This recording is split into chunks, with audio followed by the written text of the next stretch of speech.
Good afternoon, students. Today we are going to discuss about greenhouse effect. Greenhouse effect क्या होता है? ये वो इफ़ेक्ट है जिसमें ग्रीन हाउस गैसेस जो होते हैं वो एब्जॉर्ब करते हैं रेडिएशंस को, इंफ्रारेड रेडिएशंस जो कहाँ से आती हैं, हमारे सन से आती हैं, ठीक है, और उनको वापस नहीं जाने देती हैं। उससे क्या होती है, हमारी अर्थ जो होती है वो इंसुलेट हो जाती है, ठीक है। ग्रीन हाउस इफ़ेक्ट में क्या, एक तो नेचुरल ग्रीन हाउस इफ़ेक्ट होता है जो हमारे अर्थ के क्लाइमेट को नॉर्मल और कंफर्टेबल रखती है, ठीक है, और दूसरा होता है man made green house effect. हम ये बता सकते हैं कि जो हमारा नॉर्मल क्लाइमेट होता है उसमें एनहांसमेंट हो जाती है, ठीक है ना। ये कैसे होता है, ये होता है जब भी फॉसल फ्यूल्स जो होते हैं वो बर्न होते हैं, या पेट्रोलियम या कोल या नेचुरल गैस, वो उसमें कौन सा आता है, उसमें man made green house effect आता है, ठीक है। नेचुरल ग्रीन हाउस इफ़ेक्ट जो होता है ये कैसे बनता है, जब भी हीट एनर्जी जो होती है कहाँ से आती है, रेडिएट होती है हमारे सन से, ठीक है। दूसरा, ग्रीन हाउस गैसेज जो होते हैं वो नेचुरली जब हमारे एटमॉस्फेयर में प्रेजेंट होंगे, ठीक है, और सनलाइट जो हमारे एटमॉस्फेयर में आती है ये क्या रखती है, हमारे एटमॉस्फेयर को वार्म रखती है, ठीक है। ऐसे ये जो साइकिल है ये कंटिन्यू रहता है, हमारे एटमॉस्फेयर में गैसेज जो होते हैं वो एनर्जी को एब्जॉर्ब करते हैं, ठीक है, और जो बच जाती है वो कहाँ जाती है, स्पेस में चली जाती है, ठीक है। ऐसे ही जो सन एनर्जी होती है हमारी अर्थ उसको ट्रैप करती है और उसको क्या रखती है, हमारी अर्थ को ये एनर्जी जो होती है ये क्या रखती है, वार्म रखती है, ठीक है। ऐसे ही मैन मेड इफ़ेक्ट्स क्या हैं, बहुत सारी एक्टिविटीज़ हैं जिसमें ह्यूमंस पार्टिसिपेट करते हैं, उस वो क्या जनरेट करते हैं, ग्रीन हाउस गैसेस, ठीक है। ग्रीन हाउस गैसेस क्या करते हैं, ये हमारे एटमॉस्फेयर के टेम्परेचर को इंक्रीज़ करते हैं, ठीक है ना, और उसका इफ़ेक्ट जो होता है वो पूरे दुनिया पे पड़ता है, ठीक है। ग्रीन हाउस इफ़ेक्ट जो है ये बर्निंग, जब हम फॉसिल फ्यूल्स जलाते हैं, कोल है, ऑयल है या नेचुरल गैसेस है, या जब हम कटिंग या बर्निंग करते हैं ट्रीज़ की, उससे क्या प्रोड्यूस होता है, कार्बन डाइऑक्साइड, ठीक है। ग्रीन हाउस गैसेस जो होते हैं ये ट्रैप करते हैं हीट को और अर्थ को, ये वार्मर रखते हैं और उसकी वजह से क्या होती है, ग्लोबल वार्मिंग भी होती है, ठीक है। काजेज़ क्या हैं ग्रीन हाउस इफेक्टेड के, सबसे बड़ा मेन काज जो है वो है ग्रीन हाउस इफ़ेक्ट का सबसे बड़ा काज क्या है, ग्लोबल वार्मिंग, ठीक है। जब भी इंफ्रारेड एनर्जी जो हमारे एटमॉस्फेयर में ज़्यादा हो जाती है इसको हम ग्रीन हाउस इफ़ेक्ट बोलते हैं, ठीक है ना।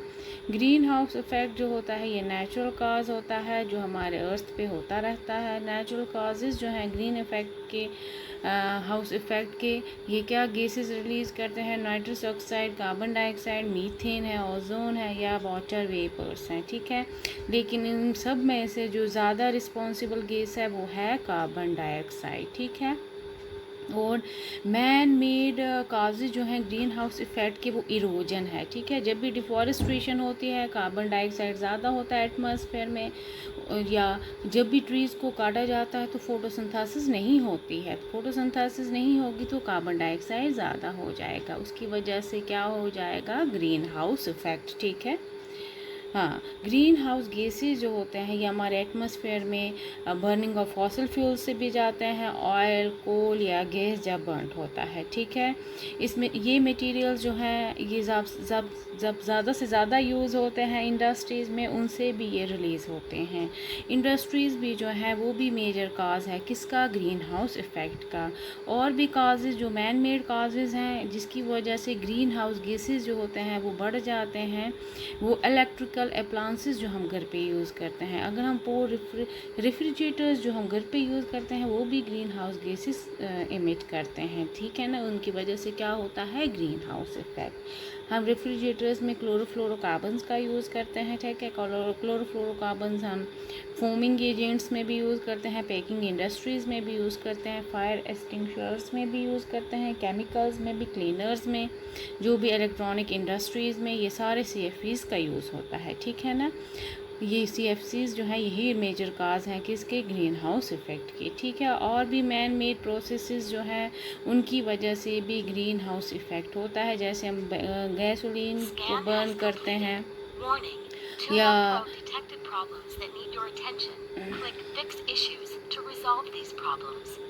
ठीक है। जैसे जैसे पॉपुलेशन इंक्रीज़ होती है, नीड्स जो है लोगों की बढ़ जाती हैं, तो ग्रीन हाउस इफ़ेक्ट भी बढ़ जाता है। ठीक है। ग्रीन हाउस गैसेस जो है, जो भी गैसेस, वो वाले गैसेस जो भी इंफ्रारेड रेज जो सन से आती हैं उनको एब्जॉर्ब कर लेते हैं। ठीक है ना, उनको हम ग्रीन हाउस गैसेस बोलते हैं। ठीक है।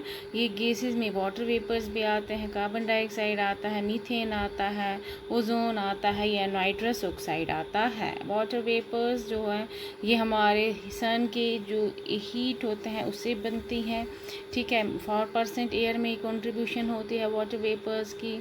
ठीक है ना, ये 2/3 ग्रीन हाउस इफ़ेक्ट करते हैं, 2/3 जो है इनका इफ़ेक्ट रहता है। ठीक है। ऐसे ही हायर टेम्परेचर होगा तो ज़्यादा वाटर वेपर्स भी होंगे। ठीक है। ऐसे ही कार्बन डाइऑक्साइड जो है मैन मेड और नेचुरली कार्बन डाइऑक्साइड प्रोड्यूस होता है। ठीक है। 25% जो ग्रीन हाउस इफ़ेक्ट है वो किसकी वजह से होता है? कार्बन डाइऑक्साइड की वजह से। ठीक है ना। ऐसे ही मीथेन जो है, मीथेन ह्यूमन एक्टिविटी से भी बनता है, और नेचुरली में जब सबसे कम क्वांटिटी मीथेन के एटमॉस्फेयर में होती है कार्बन डाइऑक्साइड से कम। ठीक है। मीथेन मॉलिक्यूल जो होते हैं वो भी एब्जॉर्ब करते हैं थर्मल एनर्जी को। ठीक है। फिर ऐसे ही ओजोन हमारे क्या करते हैं, ये यूवी रेडिएशंस को हमारे अर्थ पे नहीं आने देती है, ये प्रोटेक्ट करती है अर्थ को, ये भी एक्ट करता है एज ग्रीन हाउस गैस। ठीक है। ऐसे नाइट्रस ऑक्साइड भी जो है, ये भी इनके मॉलिक्यूल्स 300 टाइम्स ज़्यादा इफ़ेक्टिव होते हैं, ये भी एक ग्रीन हाउस गैस है। ऐसे ही इफ़ेक्ट्स क्या हैं ग्रीन हाउस गैसेस के? सी लेवल पे इसका इफ़ेक्ट है। ठीक है। इन टेम्परेचर राइज हो जाएगा तो ओशंस में और सी में इंक्रीज़ हो जाएगी, उसकी वजह से मेल्टिंग ऑफ आइस हो जाएगा।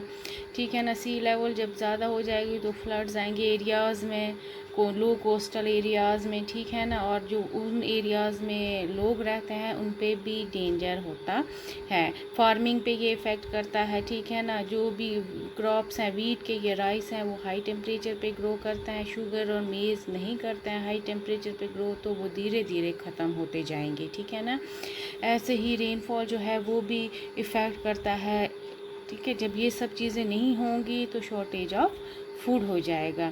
ऐसे ही वाटर पे ये इनका इफ़ेक्ट होगा, वो कंट्रीज़ पूरी दुनिया में ये भी इफ़ेक्ट होंगी। ठीक है। अफ्रीका वगैरह जहाँ वाटर ज़्यादा नहीं होता है वहाँ पे भी स्कैरसिटी हो जाएगी। ग्रीन हाउस जैसे जैसे बढ़ेगा तो टेम्परेचर जो है, वेदर जो है वो भी चेंज हो जाएगा। समर्स जो है, विंटर्स वो भी ह्यूमड हॉट होने लगेंगे। ठीक है ना। और वर्ल्ड जो है वहाँ पे ड्राफ्ट, स्टॉर्म या फ्लड ये सब आ सकते हैं। हम लोगों के लिए भी ग्रीन हाउस गैसेस का इफ़ेक्ट रहेगा, हम लोग एडजस्ट और अडेप्ट उन क्लाइमेट में नहीं कर पाएंगे। ठीक है ना। वेदर चेंज होंगे, होम्स जो एनिमल्स और प्लांट्स के हैं वो सब चेंज हो जाएंगे, ओशन एनिमल्स जो हैं उनके लिए भी प्रॉब्लम हो जाएगी, जो जो नए घर हैं एनिमल्स के वो भी सेफ़ नहीं रहेंगे, उनकी वजह से एनिमल पॉपुलेशन जो है वो भी धीरे धीरे कम होती जाएगी। ठीक है ना। अब आप ये याद रखेंगे। ठीक है ना।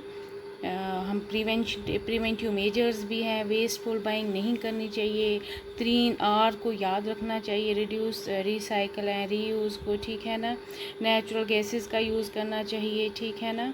फिर ऐसे ही इन्वायरमेंटल क्लब्स बनाने चाहिए अपने स्कूल्स एंड कम्युनिटी में, ज़्यादा इस्तेमाल नहीं करना चाहिए। जैसे शॉर्ट डिस्टेंसेस के लिए आप वॉक कर सकते हैं, उससे आपकी हेल्थ भी इम्प्रूव हो जाएगी। ठीक है। और ज़्यादा से ज़्यादा जो ट्रीज़ है उनकी प्लांटिंग करनी चाहिए ताकि हम इन सब ग्रीन हाउस इफ़ेक्ट को कम कर सकें। ठीक है ना। Thank you.